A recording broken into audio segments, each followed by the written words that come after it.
বাবা বাবা একটু দাঁড়াও না। আরে তুমি আবার কে? মা আমি তোমাকে একটু পর কল দিচ্ছি। আরে আমার ছেলে রাজু, তুমি কোথায় গেলে? আরে তুমি কোথায় আছো? রাজু তুমি এখানে কি করছো? স্যার আমার ছেলেকে ধরে রাখার জন্য আপনাকে ধন্যবাদ। যশ তুমি এখানে? রাজু চলো আমরা এখান থেকে এক্ষুনি চলে যাই। যশ আমি তোমার সাথে কথা বলতে চাই না। বাবা তোমার বয়স কত?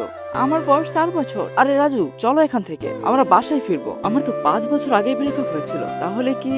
স্যার এটা তো আপনারই সন্তান। আরে তুমি কি বলছো? সত্যি কি এই বাচ্চাটা আমার? এটা তাদের পুরো বায়োডাটা, আপনি চাইলে দেখে নিতে পারেন। এই চেকটা রাখো আর খুঁজে বের করো সে কোন কোম্পানিতে চাকরি করে। ওকে বস আমি এখনই দেখছি। এবার আমি দেখতে চাই তুমি আর কতদিন পালিয়ে থাকতে পারো। তুমি আমাকে মেন্টর বানালে কেন? আমাদের কোম্পানির বড় সিইও আজ অফিসে আসবে, তা আমি এটা করতে পারবো না। তোমাকে এটা করতেই হবে। আরে বস বস চলে এসেছেন। আরে এ তো যশ, ও তো আমার দিকে আসছে। আরে জিনি এবার এসব নাটক বন্ধ করো। এসব কোর্স তোমাকে কে বলেছে? ওই মেয়েটাই তো আমাকে বলেছে। না না স্যার আমি তো কিছুই বলিনি, তোমাকে তো কোম্পানি থেকে বের করে দেবো। বন্ধুরা এরপর যা ঘটলো সেটা জানার জন্য মহান আল্লাহকে ভালোবেসে থাকলে ভিডিওতে লাইক দিয়ে চ্যানেলটি সাবস্ক্রাইব করে দিন। আর পার্ট 2 দেখতে চাইলে কমেন্টে পার্ট 2 লিখে দিন।